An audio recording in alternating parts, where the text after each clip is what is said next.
Welcome to the How to Be Awesome at Your Job podcast, the show where brilliant professionals share how to sharpen the universal skills required to flourish at work. Enjoy more career fun, wins, meaning, and money with your host, Pete Mockaitis. Hello, and thanks so much for joining us here for episode 438 with Sandy Rogers. Sandy has towering expertise when it comes to loyalty and what it takes to earn it from your colleagues, from your customers, from all the humans that you interact with. You'll learn one, the three core loyalty principles of responsibility, empathy, and generosity. Two, how indifference can destroy loyalty. And three, the importance of weekly team huddles for reinforcing new behaviors. So if you want to check out the show notes or the transcript or the links to items we've referenced, you'll find it over at awesomeatyourjob.com/F438. Now here's Sandy's story. Sandy Rogers is the leader of Franklin Covey's loyalty practice. He was previously Senior Vice President, Enterprise Rent-A-Car, and during his 14 years there, Sandy managed the turnaround of the London, England operation and led the teams that developed Enterprise's marketing strategy and system for improving customer service across all branches. Before Enterprise, Sandy worked in marketing at Apple and at Procter & Gamble. He's a graduate of Duke and Harvard Business School. So thanks to Sandy for spending some time with us, and thanks to our sponsors. Check them out. One sponsor to check out is Harvard Business Review. This brilliant magazine, published at hbr.org, is the leading destination for smart management thinking. Fun fact, HBR has been mentioned in 108 episodes of the show. That's because HBR has great stuff that comes up often. They've got explainer videos, podcasts, real-world case studies, and much more. I think of HBR each night that I put on my special orange glasses. Their article, Will Blue Light Glasses Improve Your Sleep?, revealed that those who wore them reported better sleep and a 7% improvement in work performance as compared to those who wore the sham glasses. So I cite HBR anytime anyone tells me that I look silly wearing them. Now, much of HBR's content is available for free when you sign up at their site. Subscriptions that get you unlimited content cost $10 a month. If you visit hbr.org/subscriptions and enter the promo code AWESOME, you can save 10% off of that subscription. Again, to save 10% off of your HBR subscription, go to www.hbr.org/subscriptions and enter the promo code AWESOME. And big thanks to our sponsor, Acorns. Acorns makes it easy to start automatically saving and investing for your future. You don't need a lot of money or expertise to invest with Acorns. In fact, you can get started with just your spare change. Acorns recommends an expert-built portfolio that fits you and your money goals, then automatically invests your money for you. NerdWallet.com, whom I love on these sorts of matters, gives Acorns a whopping 4.7 stars and says, quote, if you want to make the most of your spare change, there's no better place to do that than Acorns. Head to acorns.com/awesome or download the Acorns app to start saving and investing for your future today. And we got a legal disclaimer here. It may not be representative of all clients. Tier 1 compensation provided. Compensation provides an incentive to positively promote Acorns. View important disclosures at acorns.com/awesome. Investing involves risk, including the loss of principal. Please consider your objectives, risk tolerance, and Acorns' fees before investing. Acorns Advisors LLC, Acorns, is an SEC-registered investment advisor. Brokerage services are provided to clients of Acorns by Acorns Securities LLC, member FINRA/SIPC. For more information, visit acorns.com. Here is Sandy. Sandy, thanks so much for joining us here on the How to Be Awesome at Your Job podcast. Thank you, Pete. Thrilled to be here. Well, I'm thrilled to chat with you. And you've got many claims to fame in your life. The one I thought was most interesting off the top of my head was that you led the teams that came up with the legendary Pick Enterprise, We'll Pick You Up slogan. What is the backstory here? Oh, my gosh. Well, I had the great fortune of spending most of my career at Enterprise Rent-A-Car. I actually left Apple Computer to go work with Jack Taylor at Enterprise. And one of my early jobs was to lead the marketing part of the business. The idea of picking customers up came from one of our local general managers. And Jack Taylor, the founder of Enterprise, when he first heard it, thought, well, that sounds crazy. I don't know how you're going to be able to pick people up. But sure enough, in true Enterprise fashion, Jack empowered the local teams to go run experiments, try it, figure it out, perfect it. The idea of pickup then spread across the organization. And so when I came in as the marketing guy, we were looking for a way to share a message that would get people's attention.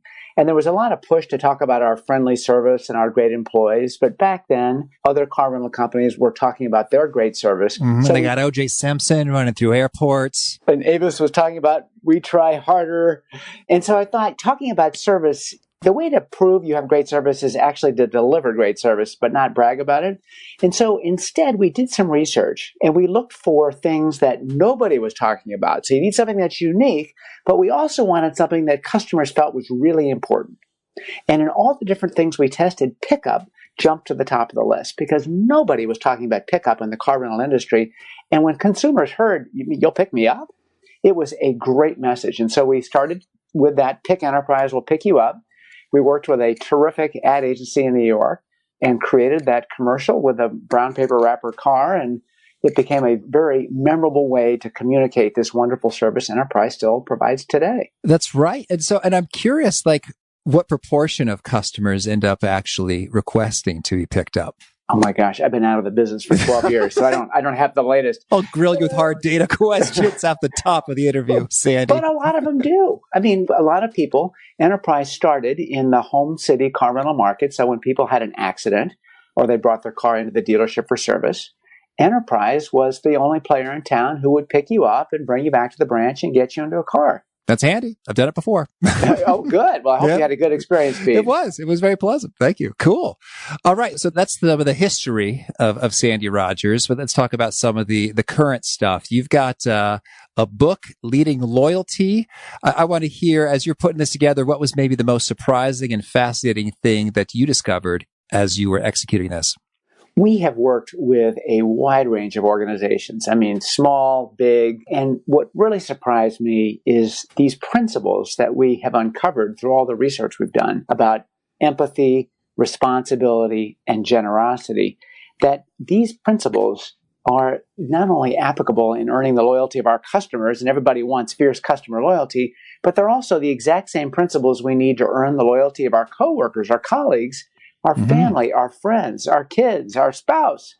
And so the deeper we got into this and the more stories we heard, these principles are applicable to earning the fierce loyalty of every important person in our lives. Mm-hmm. Let's review. We got the empathy, responsibility, and what?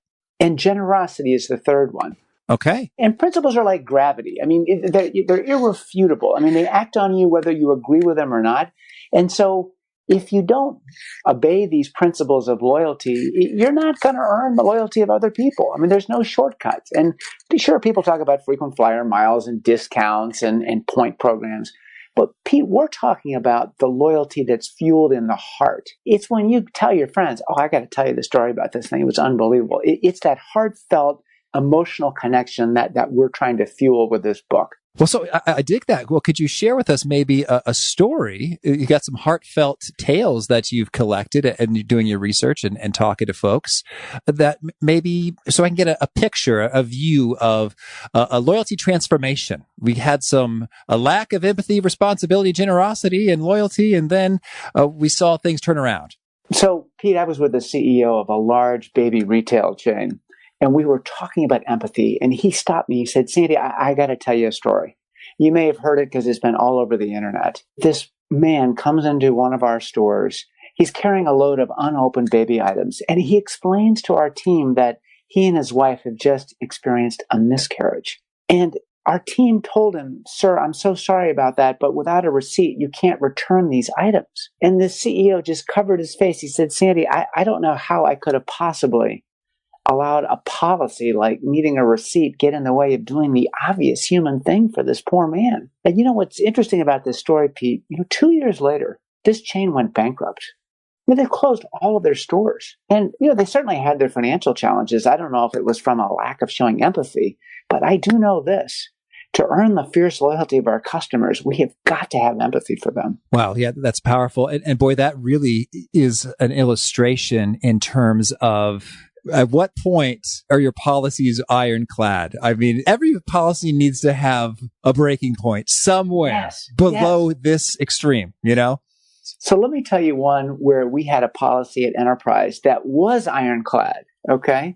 Do you remember where you were on 9/11? I do. I was in my senior AP rhetoric class with Mrs. Judy Federmeyer when we got the word. And I was like, what? Yeah.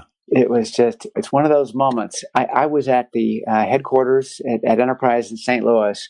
Can you imagine what it was like at an airport rental branch that day? All the planes are grounded. At the Dulles Airport branch in Washington, D.C., Our branch manager has a branch that is teeming with people desperate to get home. All of our competitor car rental companies at Dulles Airport had closed and their managers had gone home, check on their family and everything. But our manager decided to stay open, and he couldn't reach anybody on the phone because all the phone lines were jammed. And we had a policy, a firm, ironclad policy back then. No one-way rentals. If you rented a car at the Dulles Airport branch, you had to bring it back to that Enterprise branch. Pete couldn't reach anybody. He gets on a chair and stands up in front of this huge crowd of people. And he said, everybody, can I please get your attention? This gentleman here is going to Atlanta. Is there anybody else here that needs to go towards Atlanta or in that direction? Hey, you all, please take this car. I've opened up the soda machine. Help yourself to a soda and a snack. Take the car. Get yourselves home safely. I'll figure out how to get my car back. He said, ma'am, where are you going? You're going to St. Louis. Okay.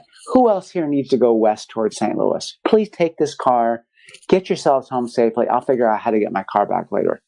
This branch manager, Pete, scattered his cars to the winds. He sent them all over the country. He completely violated our policy about no one-way rentals.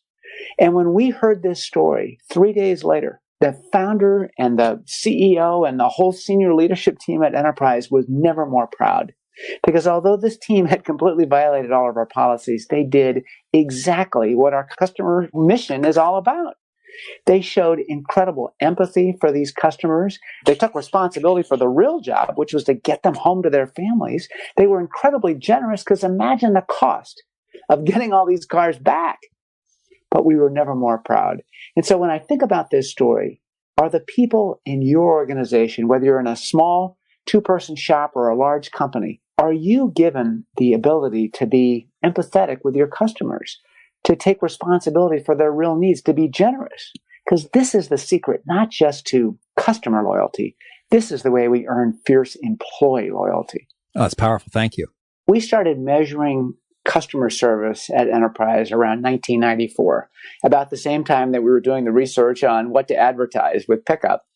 And because we knew that to grow the business faster, customers had to walk away with a feeling that, wow, I love this place. Jack Taylor, the founder of Enterprise, said it's simple. When people walk out of our branches, they've got to feel like this is one of the best experiences I've ever had. So in order to deliver great service, we decided we had to measure it. When we first started measuring service in 1994, Enterprise, we were pretty good overall, but there was huge variation across the chain. And that's often the challenge with organizations. I mean, you always have people, there's pockets of greatness, but you see inconsistency, from one location or one team to another. And so we told everybody this is one of the most important things. Our mission's built on customer service. Let's get busy and improve it. And over the next 2 years, we had 0% improvement. Everybody was focused on doing what they always did, which was running a great business. And then Jack Taylor, the founder, inspired everybody and said, no, I'm really serious about this. And so after this meeting we had in 1996, from that point forward, the decision was made not to promote anyone whose customer service score was below the company average. And that, Pete, changed everything. Over the next 10 years, all of a sudden now, everybody had skin in the game. We had a metric that clearly identified who needed to get better. And by not promoting the below average performers, over the next 10 years, Enterprise went from delighting 67% of its customers to 80% of its customers. And that variation I talked about across the chain went from 28 points to less than 12 points. Mm-hmm. Company sales in this 10-year period tripled from $2 to $7 billion. And Andy Taylor, the CEO at the time, attributed this was the profound dedication and impact of improving our service across the whole chain. Fred Reichheld at Bain created the Net Promoter Score based on this story that I just shared at Enterprise. You know what? I worked at Bain. I've done a case at Bain using the Net Promoter Score. I think I even read the book, The Ultimate Question. Yes. Chapter 4 in The Ultimate Question is this story.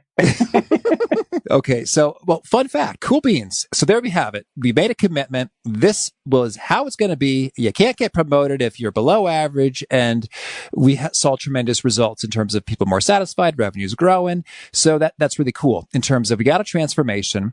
And then I'm imagining then in terms of what constitutes a great customer service and great customer experience, there were some particular practices that invoked some more empathy, responsibility, and generosity from the staff. No question. And so by unleashing our teams to go out and be creative and to figure out how are we going to make more of our customers happy, how are we going to make our operation more consistently excellent, these wonderful ideas spread from the bottom up, and Enterprise had tremendous success.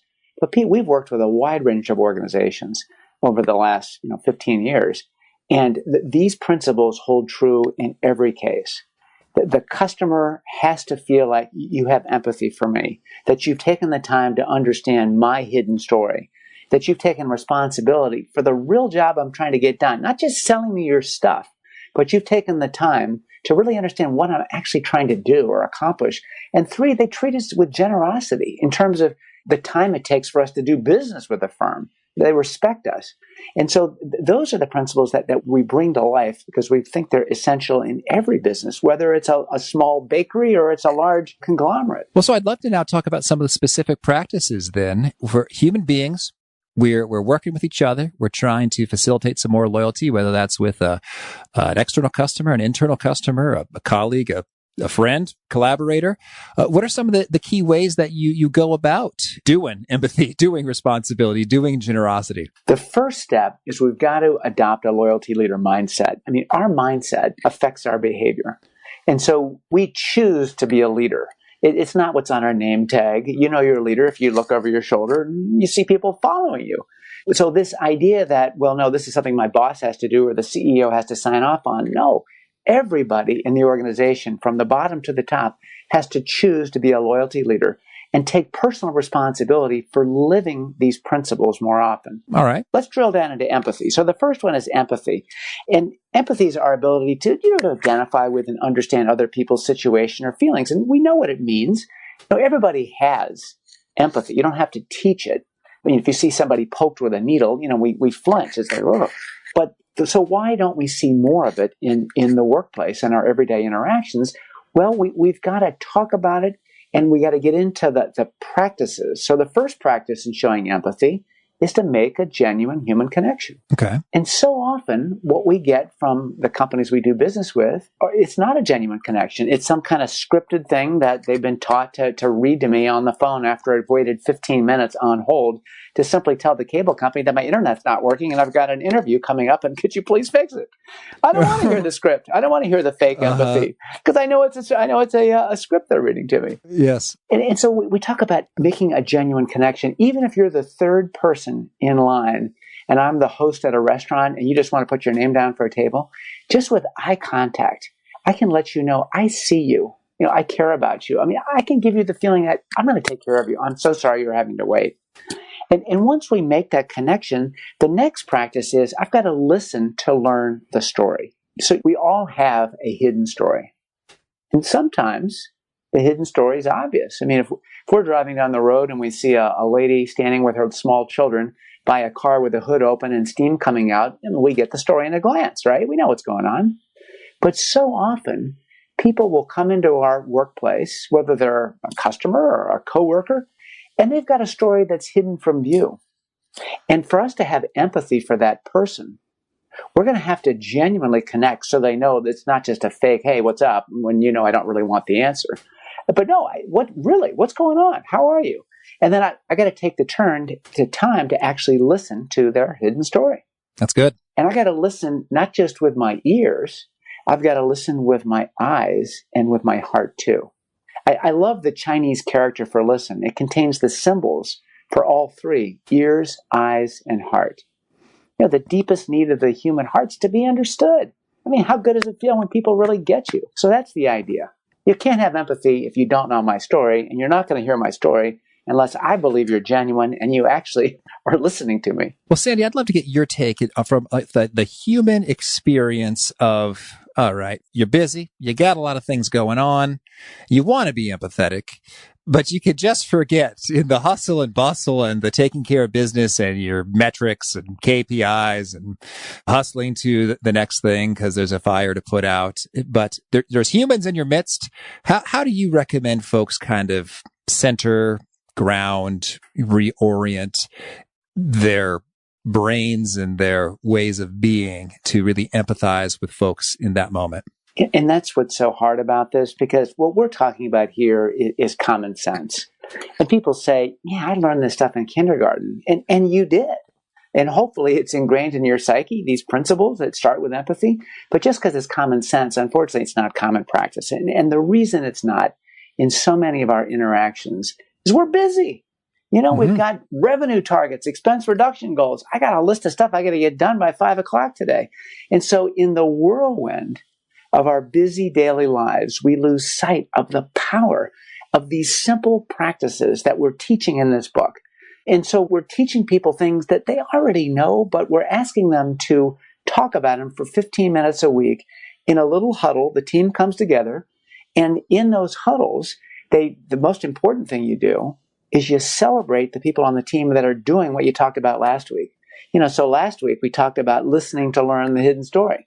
I got to tell this quick story about Pete. And it's fun and people laugh and we high five and that's amazing. And then we talk about the next principle or practice and how do we actually apply that in the work we do here? It's easy to talk about this stuff in theory, but yeah, how am I supposed to be generous to these customers that are yelling at me all day, right? So we talk about it and then we each make a commitment to go apply this and come back next week so we can celebrate what worked and talk about what didn't work.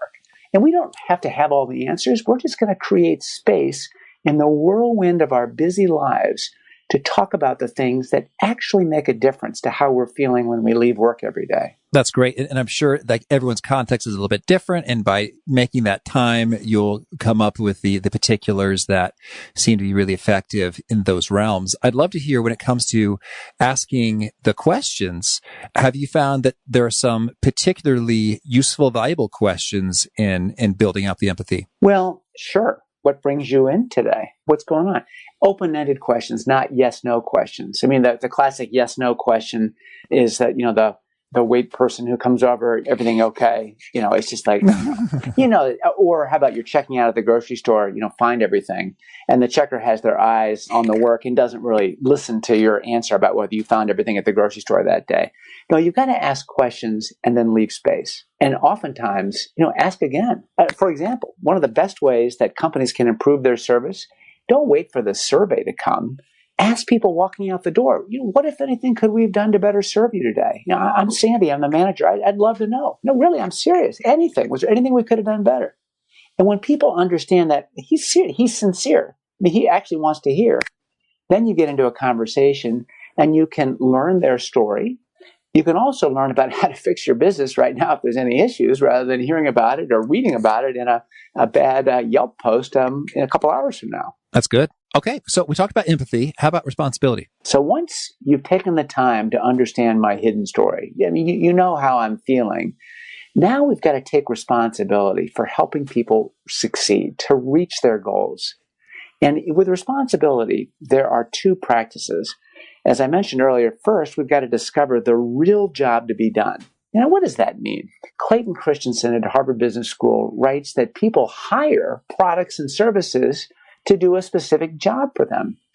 People are hiring your podcast to do a specific job for them, right? Mm-hmm. And I hope we're nailing it. And I think you are. So, a guy comes into a hardware store, I'm looking for a wrench. Oh, they're right over in aisle 14.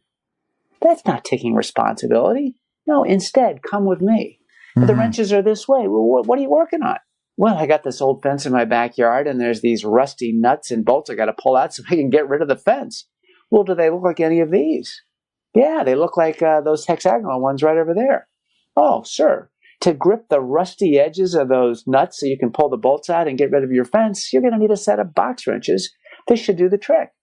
You see, Pete, that's taking responsibility for the real job, getting rid of a fence. It's not to sell the guy a wrench. Yeah, I find that that's so handy. But I think that I've often had that situation where maybe I'm just sort of thinking about novel things or outside the box sorts of things. It just seems like I'm often asking for something that's not exactly what people do. Like, I want a CRM, but I don't really want to sell anything to people using this software. I'm just looking to keep better track of ABC. And folks are just sort of, I guess, perplexed. Like, oh, well, it's not really well, let me show you the cool features we have. Of course. It's sort of like, okay, well, I guess I could look at those, but that's not really, what I'm most interested in. And so I guess I have those exchanges frequently on sort of like the customer side of things. So I dig it in terms of like, what are you trying to accomplish? I think that's one of the best questions ever. Exactly. In terms of, as a consultant, if you're trying to crack a case for a client, or if as a coach, if you're trying to help someone, because they have one specific question, you take a step back and ask, what are you trying to accomplish? And then it opens up everything. Or just as a worker getting an assignment and getting better clarity about what we're really going after. So that's a great question in terms of being able to surface the responsibility and do it all the better. Any other favorite questions there? Well, and that's such an important question. What are you trying to accomplish? And then lead with a need. So before we jump into, oh my gosh, let me tell you about our CRM system and all the bells and whistles, lead with their need. So let's take an example. You go into a store and you're looking for, a treadmill or something. If I've taken the time to really understand why you're buying a treadmill or why you've come for that, I can lead with a need. So Pete, to help you do well in the upcoming half marathon that you're going to be doing with your team, this elliptical machine, I think, makes the most sense given some knee trouble you've had, or this comfortable pair of running shoes should fit the bill. But it takes discipline to not just sell our products, which of course we're excited about, and sales are good. But if we want to earn the fierce loyalty of our customers, we'll take the time to not only understand how they're feeling so we can have some empathy, but we can take responsibility for what is this guy really trying to accomplish? And I'm curious, so if someone is not too communicative, like need a treadmill, he's like, okay, well, great. What makes you interested in a treadmill today? I don't know. Do you have any tips for those who are almost like a seek and destroy, get in, get out mode, whether it's a colleague or a customer? Any tips for slowing it down and getting the real stuff? It's got to be conversational. It's got to be natural. It can't look like, some script or some spiel that you're spilling out. It's just, hey, talk to me. I want to help you. I want to get you the treadmill you're looking for. What's going on? What brings you here? Why a treadmill now? And when people are trying to figure out, is this a genuine inquiry here? Should I bother to spend time and actually tell this person my story? Yeah. And if we're sincere, they'll actually tell you. Well, one of the stories we heard, somebody comes into a store and I'm looking for shoelaces. Why do you want shoelaces? it seems obvious, to replace the laces in my shoes. But It turned out this person actually wanted shoelaces to tie the birdcage to the roof of their car. Now, it's an odd mission, but just in understanding that, an opportunity to teach this person about bungee cords and other solutions besides shoelaces to tie down bird cages. Oh, I really like that. Oh, yeah, that's good. Certainly. Okay. Well, so then let's hear about the third key, the generosity. Well, and so at the end of responsibility, not only do we have to discover the job, but then we got to follow up. How did that go? And if there's problems, one of the most powerful ways we can earn loyalty is to take responsibility for any problem somebody has. And we teach people what we call the 5 A's. We got to assume that the person has good intent. So imagine you're dealing with an angry customer. If you're going to turn that detractor into a promoter, you got to first assume that their intent is good. They're not here to rip us off.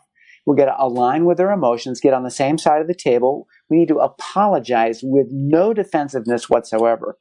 We got to ask, what can I do to make this right for you? And assure them of what I'm going to do and do it.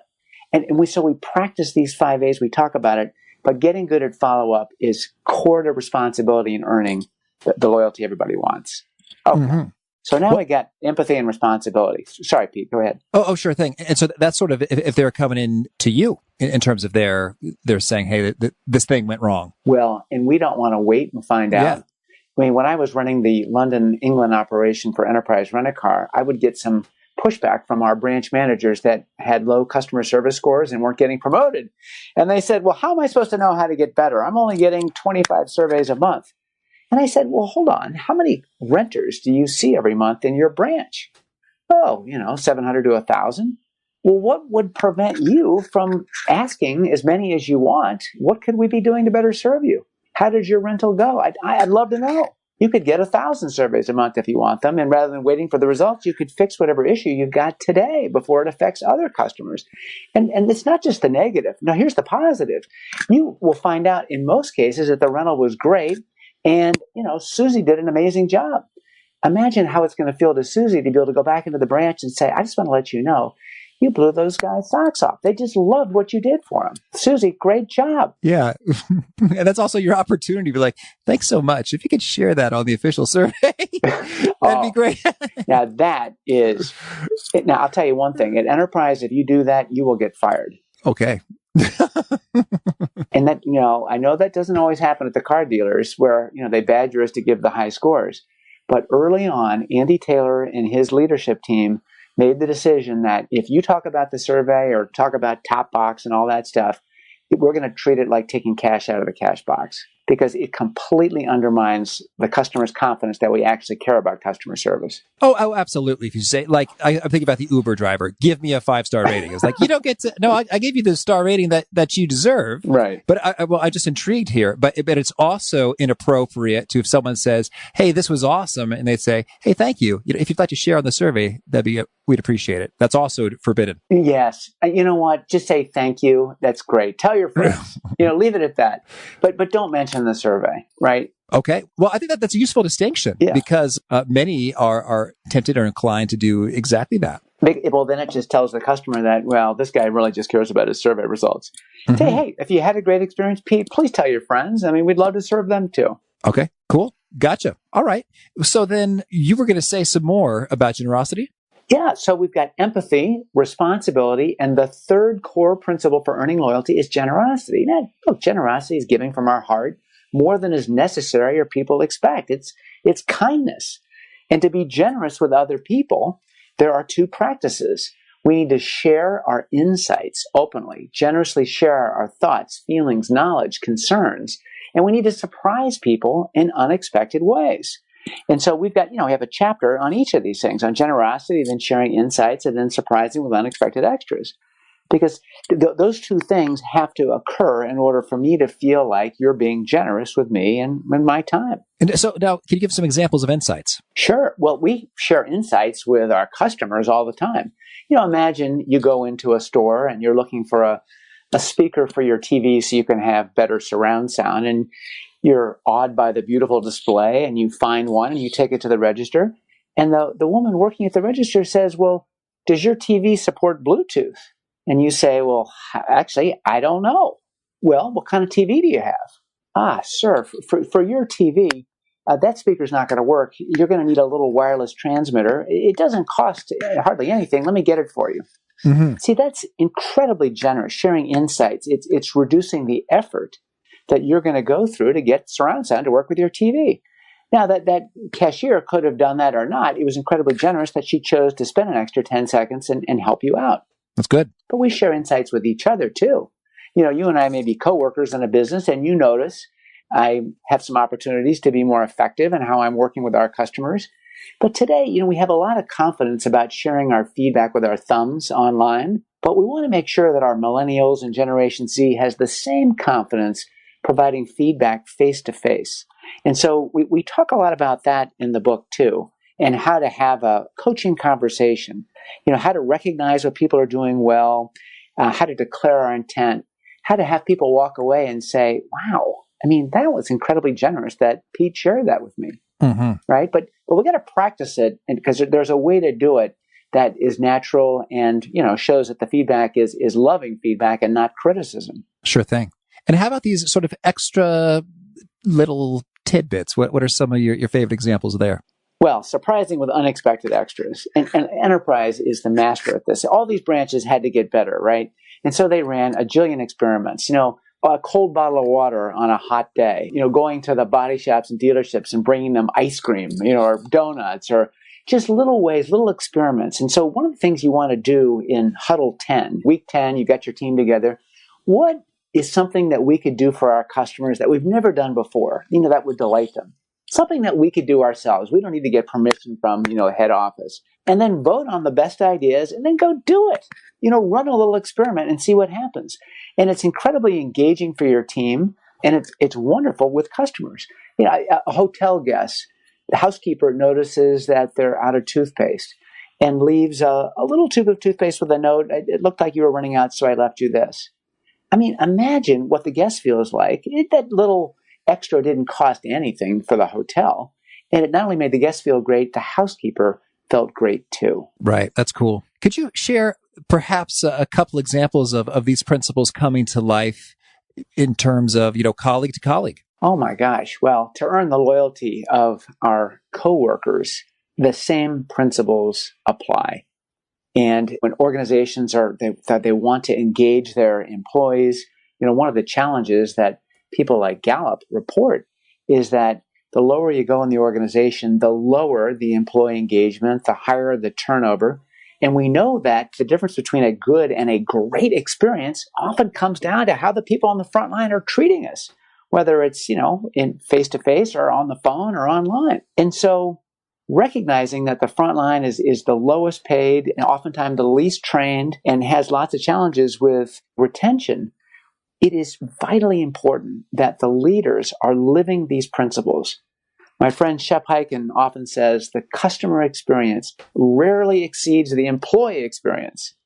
So we have to first earn the fierce loyalty of our teammates, of our employees. They've got to be excited about coming to work. They've got to say, I'd recommend this place to work to all of my friends. And then that carries over to how the customers feel, which then drives the sales that we all want, and finally the bottom line profits. But it's got to happen in that order. Perfect. Sandy, tell me, anything else you want to make sure to mention before we shift gears and hear about some of your favorite things? What I would say is this is basic stuff that you did learn in kindergarten, but you got to create space. You got to create 15 minutes a week. Almost every mission statement I've ever seen mentions customers and how important they are. I mean, it's hard to argue your customers aren't important, right? But if they're so important and they're the cornerstone of the mission statement, then we ought to be able to carve out 15 minutes each week to celebrate the people who are living these things, that are creating our customer promoters, and to also talk about what these principles and practices mean and how to apply them. What the challenges are to be generous, to be more responsible, to have empathy, to follow up. All these things we've been talking about. That it sounds great, but let's talk for a few minutes about how I can actually do that on this team. And we're in a call center, we're on the phone all day, and I'm being held to this 2-minute timeline for the length of calls. How am I supposed to do this? And so we want to create space to have these conversations to help organizations get better. Well, now could you share with us a favorite quote, something you find inspiring? One of my favorite quotes is, "No risk it, no biscuit." It's very simple. But I find that what gets in the way of us, all of us, in doing these things that make sense is, there's a fear that, it may not work or it may not be received well. We've got to make the choice to go out on a limb, to try these things, to run these huddles. We've had so many organizations, at first maybe have questions about, will our people really do this? We had a chain of auto repair stores. And they said, now, let me get this right. You're expecting these guys that work under the hood of cars and trucks all day to get together and talk about empathy and generosity and responsibility? And I said, well, let's see if any of them are interested. And a group of 20 said, we want to go do this. Let us go do this in our stores. And over 6 months, Pete, we were measuring their customer service scores while they were running these huddles. They increased their customer service scores by an average of 10 points. 3 of these 20 stores increased their scores by 20 points. And they said, what? This is the most fun 15 minutes of our week. That's cool. Where we're celebrating each other and we're talking about how to bring this stuff to life. The simple idea is put everyone into a position to enrich other people's lives. These principles allow that to happen. Awesome. Now, could you share with us a favorite study, something that you found enlightening? Tell me what you mean by a favorite study. Oh, like an experiment or a bit of research? Just sort of think. I think some of the research that's really come to my mind are the things that we have learned. The link between customer service scores and growth and profitability in the business. We often get asked to quantify what on the surface sounds obvious. If we get better at customer service, of course the business will grow faster and we'll make more money. But CEOs often say, yeah, prove it. I remember one chain that we were working with, they had 3,500 stores, and we were measuring their employee engagement and also their customer service. And the CEO said, well, I've done a little analysis of my own, and I'm not seeing a strong correlation between the employee engagement scores you're giving me and the customer service scores you're giving me across our 3,500 stores. And I thought, well, let's see what's going on here. And one of the guys on our team, Dick Rennekamp, said, well, I'll tell you what, let's add another question to the employee engagement survey to find out if those store teams actually know their customer service scores. Because, Pete, here was the theory. People play harder when they're keeping score. I mean, look at the kids on the playground. As soon as you start keeping score, the game gets a lot more fierce and interesting, right? If the people in the store don't even know their customer service score for the store, they're not really playing the game of improving customer service. All right. So we found out that of all those stores, 40% of the store teams had a very clear idea of what their customer service score was. 60% had no idea what it was. And guess what? The correlation between employee engagement and customer service was excellent in the stores that actually knew their customer service scores. But in the stores that were clueless about their customer service scores, of course, there was no correlation between employee engagement and customer service because they weren't really playing. You could love your job, but not be focused on customers. Yeah, sure. It's like, this guy keeps getting in the way. We're telling some great jokes, and this guy keeps interrupting this customer over here. Thank you. Exactly. And how about a favorite book? Oh my gosh, I am rereading The 7 Habits of Highly Effective People. Have you heard of that book? Oh, very much. Yeah. I remember reading it, in like 1990 and or whatever. And I am rereading it now because I find so many of those habits incredibly important in the effectiveness of our team. And how about a favorite tool?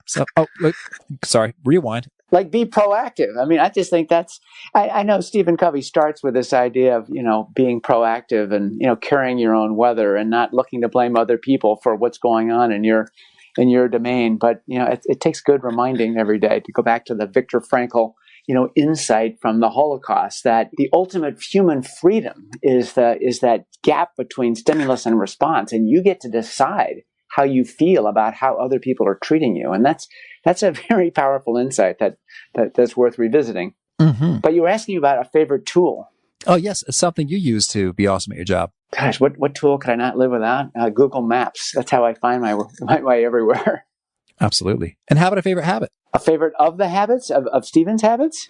They could be Stephen's or yours. I think sharpening the saw. I think this idea of constantly learning outside of the domain that we spend most of our lives to get other perspectives. And I love when Steve Jobs talked about, connecting the dots between, he said, for example, we have these movable fonts because of some class he dropped into when he was just taking classes. This is after he dropped out of college, and just connecting the dots between different things. It helps us to be more effective in the work we do every day. It also makes work every day more interesting. And is there a particular nugget you share in your book or with clients that really seems to connect and resonate with them and they repeat it back to you?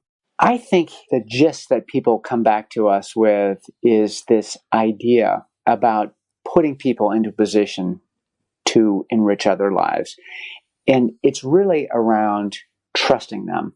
Think about the organizations today that don't trust their employees. They say, we're going to give you a script. We're going to put you on a time clock. You have to live in this tiny little box. Rob Markey at Bain talks about, giving your people freedom within a defined framework. I mean, that's certainly what Enterprise did. I mean, the boundaries were well defined, but we gave them a lot of freedom within those boundaries. And I'll give you some examples. I mean, American Express completely changed how they managed their call centers when they said, we're going to throw out the scripts, we're going to throw out the time clock. Your job is to create promoters. And it not only made the card member happier, it made the employees a lot happier. I mean, now this job is fun. Tony Hsieh at Zappos totally has that insight. Make them happy, okay? And, he's got the crazy story that somebody calls up and looking for a pair of shoes that Zappos doesn't even sell, but they fulfill the sale anyway. Southwest Airlines. Hey, look, these are the rules. You have to, by FAA guidelines, tell people about these things. Now, if you choose to sing it or do it as part of a comedy routine, hey, more power to you.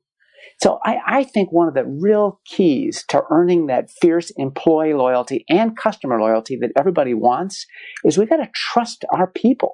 We got to let them use their natural gifts and abilities within a broad framework you got to have guidelines, but within these guidelines, go for it and have fun. Beautiful. And Sandy, if folks want to learn more or get in touch, where would you point them? They can certainly come to franklincovey.com, and they can come to my LinkedIn page. And do you have a final challenge or call to action for folks seeking to be awesome at their jobs?